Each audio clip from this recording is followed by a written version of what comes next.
ಆತ್ಮೀಯ ಸ್ಪರ್ಧಾರ್ಥಿಗಳೇ, ಇವತ್ತಿನ ತರಗತಿಯನ್ನು ನಾವು ಮುಂದುವರಿಸೋಣ.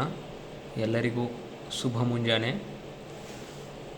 ಅಗೇಡಿ ಅಂತಂದರೆ ಏನು ನೋಡ್ರಿ, ಮಡಿ ಅಂತಂದೇಳಿ ಅರ್ಥ ಕೊಡುತ್ತೆ. ಅಗೋಚರ ಅಂತಂದರೆ ಇಂದ್ರಿಯಗಳಿಗೆ ನಿಲುಕದುದು ಅಂತಂದೇಳಿ ಅರ್ಥ ಕೊಡುತ್ತೆ. ಅಗೋಚರ ಕಣ್ಣಿಗೆ ಕಾಣದ ಅಂತಂದೇಳಿ ಅರ್ಥ ಕೊಡುತ್ತೆ. ಅಗೌಕಸ ಮರವನ್ನೇ ಮನೆಯಾಗಿ ಉಳ್ಳದ್ದು ಅಂತಂದೇಳಿ ಅರ್ಥ ಕೊಡುತ್ತೆ. ಅಗೌರವ ಗೌರವವಿಲ್ಲದಿರುವುದು ಅಂತಂದೇಳಿ ಅರ್ಥ ಕೊಡುತ್ತೆ. ಅಗ್ಗ ಅಂತಂದರೆ ನೋಡಿ, ಕಡಿಮೆ ಬೆಲೆ, ಅಲ್ಪ ಬೆಲೆ, ಕಡಿಮೆ ಬೆಲೆ, ಅಲ್ಪ ಬೆಲೆ, ತುದಿ, ಮುಂದು, ಶ್ರೇಷ್ಠತೆ, ಅಧಿಕವಾದ ಸಾಮರ್ಥ್ಯ ಅಂತಂದೇಳಿ ಅರ್ಥ ಕೊಡುತ್ತೆ. ಅಗ್ಗಂಟು ಅಂತಂದರೆ ಕಠಿಣವಾದ ಗಂಟು ಅಂತಂದೇಳಿ ಅರ್ಥ ಕೊಡುತ್ತೆ. ಅಗ್ಗಂ ಬೇರು ಅಂತಂದರೆ ಶ್ರೇಷ್ಠವಾಗು. ಅಗ್ಗಂ ಮಾಡು ಅಂದರೆ ಹೆಚ್ಚು ಮಾಡು. ಅಗ್ಗಣಿ ಅಂತಂದರೆ ಅಭಿಷೇಕಕ್ಕೆ ಉಪಯೋಗಿಸುವ ಮಡಿ ನೀರು ಅಂತಂದೇಳಿ ಅರ್ಥ ಕೊಡುತ್ತೆ. ಅಗ್ಗಪಾಡು ಅಗ್ಗಪಾಡು ಅಂದರೆ ಗೌರವಹೀನವಾಗಿರುವಿಕೆ ಅಂತಂದೇಳಿ ಅರ್ಥ ಕೊಡುತ್ತೆ. ಅಗ್ಗರ ಅಂತಂದರೆ ಬಹಳ ತಣ್ಣಗಾದ ವಸ್ತು ಅಂತಂದೇಳಿ ಅರ್ಥ ಕೊಡುತ್ತೆ.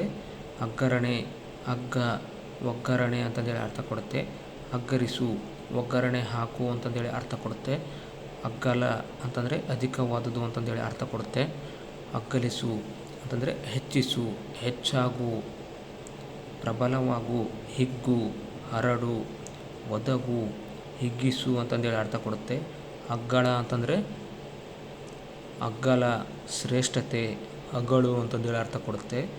ಅಗ್ಗಳ ಗಣ್ಣು ಅಂತಂದರೆ ಅತಿಶಯವಾದ ಕಣ್ಣು, ವಿಶೇಷ ದೃಷ್ಟಿ ಅಂತಂದೇಳಿ ಅರ್ಥ ಕೊಡುತ್ತೆ. ಅಗ್ಗಳ ಗಣ್ಣ ಅಂತಂದರೆ ಅತಿಶಯವಾದ ಕಣ್ಣುಳ್ಳವನು ಅಂತಂದೇಳಿ ಅರ್ಥ ಕೊಡುತ್ತೆ.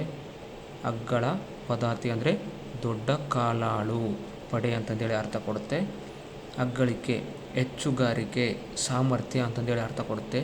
ಅಗ್ಗಳಿಸು ಅಂದರೆ ಹೆಚ್ಚಿಸು, ಹೆಚ್ಚಾಗು, ಮೀರು ಅಂತಂದೇಳಿ ಅರ್ಥ ಕೊಡುತ್ತೆ.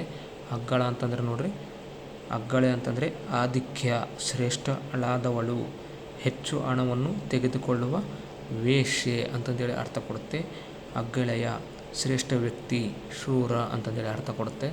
ಅಗ್ಗವಣಿ ಅಂದರೆ ಅಗ್ಗಣಿ ಅಂತಂದೇಳಿ ಅರ್ಥ ಕೊಡುತ್ತೆ. ಅಗ್ಗ ಸುಗ್ಗಿ ಅಂತಂದರೆ ಪದಾರ್ಥಗಳು ಸುಲಭವಾಗಿ ಸಮೃದ್ಧಿಯಾಗಿ ಸಿಕ್ಕತಕ್ಕ ಸ್ಥಿತಿ ಅಂತಂದೇಳಿ ಅರ್ಥ ಕೊಡುತ್ತೆ. ಅಗ್ಗಾಡಿ ಅಂದರೆ ಉಗಿ ಬಂಡಿ ಅಂತಂದೇಳಿ ಅರ್ಥ ಕೊಡುತ್ತೆ. ಅಗ್ಗಿ ಅಂತಂದರೆ ಎಗಿನಿ ಅಂತಂದೇಳಿ ಅರ್ಥ ಕೊಡುತ್ತೆ. ಅಗ್ಗಿಕೊಂಡ ಅಂತಂದರೆ ಉರಿಯುವ ಕಟ್ಟಿಗೆ ಅಥವಾ ಕೆಂಡದಿಂದ ಕೂಡಿದ ಗುಂಡಿ ಅಂತಂದೇಳಿ ಅರ್ಥ ಕೊಡುತ್ತೆ.